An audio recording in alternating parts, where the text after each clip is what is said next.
Hey, I'm Steven Sabel, and welcome to our brand new podcast, Don't Quill the Messenger, revealing the truth about Shakespeare authorship, presented to you by the Shakespeare Oxford Fellowship. Who am I?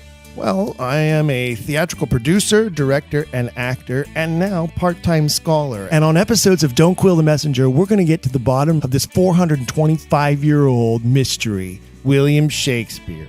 We're taught in school that he was this guy from Stratford on Avon, this little provincial country town outside of London, that he was the son of a glove maker who ultimately became a city councilman and who dealt in grains and lands, and P.S. was also the greatest playwright of all time. We're going to explore this guy, Shakespeare of Stratford-on-Avon, and find out if he really could have been the man who wrote the masterworks of the English language. You know, this guy, Shakespeare, nobody even cared about him until around 150 years after his death. We all care about him now, and we're all forced to read him in high school English and learn about him and his 37 plays and his 154 sonnets, and we all know his pretty bald head. But who is he really? You know, when he died in 1616, nobody even noticed.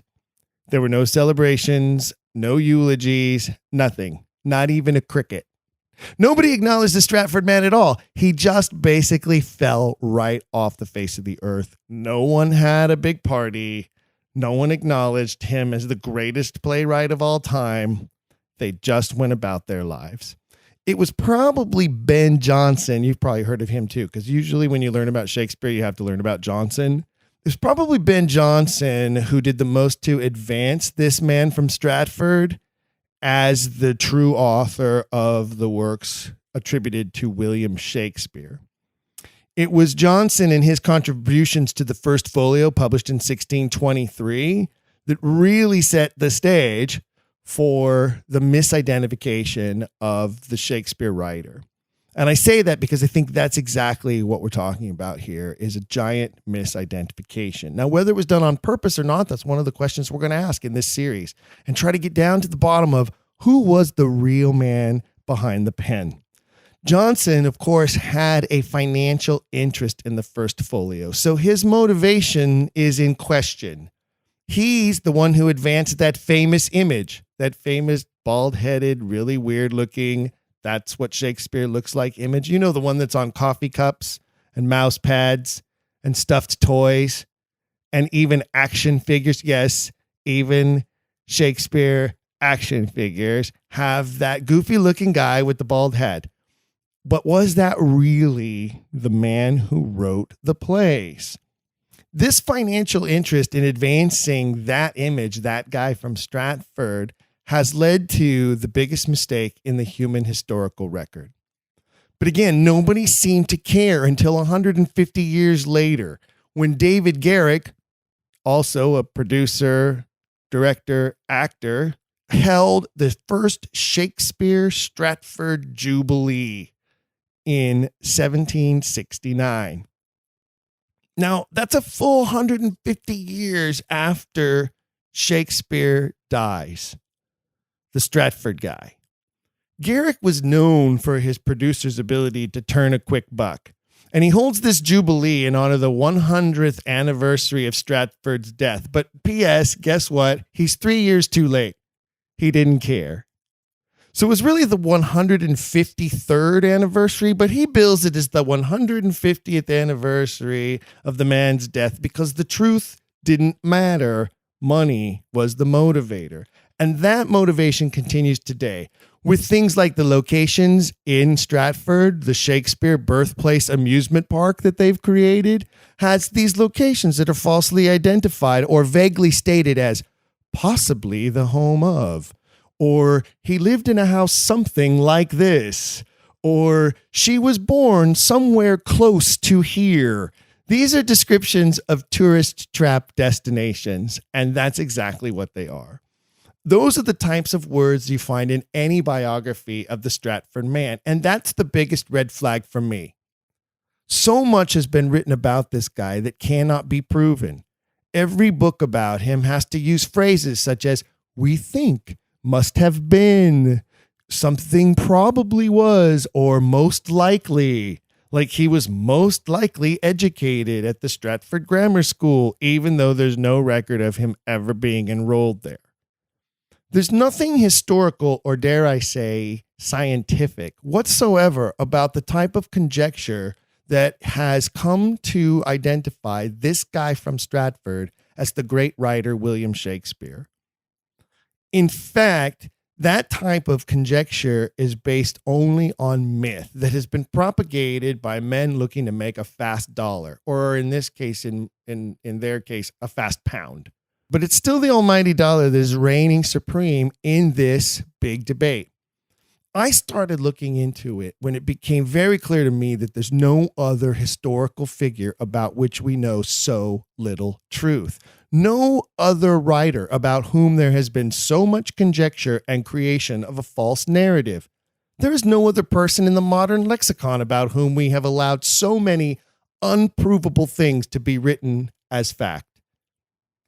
In a modern world so skeptical about fake news, I would claim that the worst fake news ever was the report that Will Shakespeare of Stratford and William Shakespeare, the writer, are the same guy. That's what we will seek to discover through this series of podcasts. In each episode, we will explore different angles of the Shakespeare authorship question. We will explore how and why this guy from Stratford was misidentified. We will explore the history of the authorship question, which began as early as 1848 and has continued for more than 170 years through various potential candidates, extensive research, and more evidence coming forward year after year to add further fuel to the fire of doubt. We will have guests who will share their research, their key points of evidence, and their theories as to how and why this misidentification has occurred, and who they believe the true William Shakespeare to be. We will hear about Elizabethan court intrigue, gossip, scandal, political power, espionage, illicit affairs. I'm going to say that one again. Illicit affairs, imprisonment in the Tower of London, torture and maiming of writers of the time, ultimate censorship by the power of monarchy, illegitimate children, and so much more. Together, we will learn about how the lives of very specific true characters from history are depicted in the Shakespearean plays. We will get a clearer look at the inside jokes and very bawdy humor contained in the works, and learn about the powerful men and women the writer lampoons from play to play in a very risky and, might I say, risque fashion. We will speak with experts on the writer's knowledge of the law, the Greek masters, medicine, botany and plants, falconry, horsemanship, warfare, history, mythology, and a myriad of other topics this true Renaissance man had such a mastery of. In some episodes, we will listen into conversations between several scholars who will debate some of these topics. In some episodes, I will question guests to learn more from them about what they believe and what they are continuing to research. In some episodes, I will bring some listeners in who are brand new to this issue and allow them to lead the discussion into the areas that cause them the most question and doubt. What do we really know about this Stratford man? What can be actually proven? Why didn't he leave behind any books, notes, manuscripts, or even one letter to his wife? Why did he never teach his own children how to read or write their own names? Why did he seem to hate his wife so much? Why did he sue so many people over sometimes very small amounts of money? A great deal of what we know about him comes from legal documents of that nature, and not from any literary sources at all. These are the questions we're going to ask in this series. Our series is sponsored by the Shakespeare Oxford Fellowship, a global organization committed to research and discussion of the Shakespeare authorship question. Many of my guests will be members of the Shakespeare Oxford Fellowship. Many of them will be those who call themselves Oxfordians, people who believe that the true author known as Shakespeare was not the Stratford man, but rather Edward de Vere, the 17th Earl of Oxford.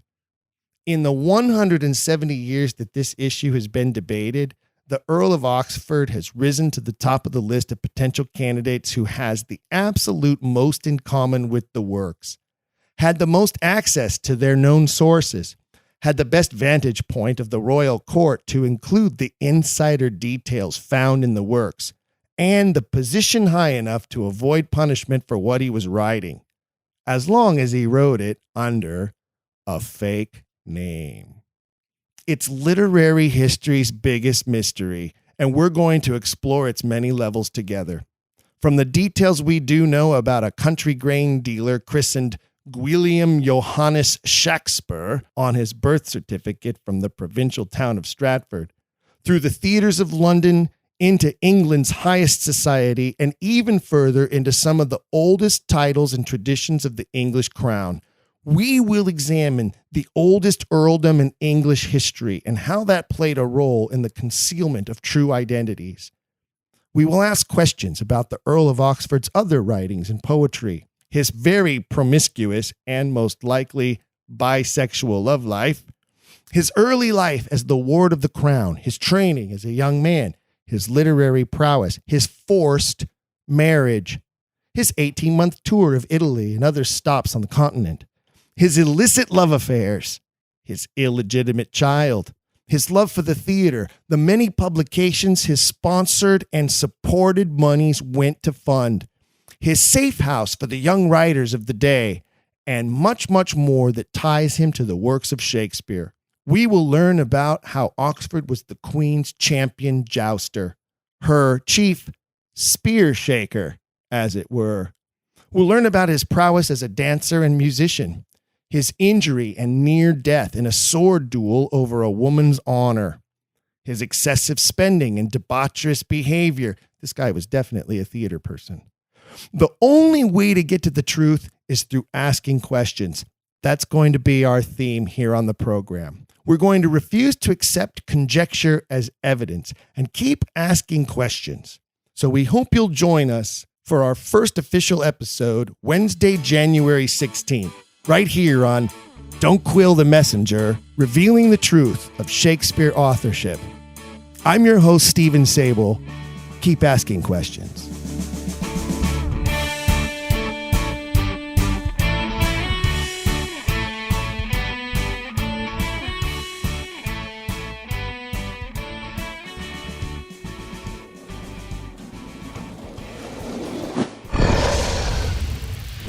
Dragon Wagon.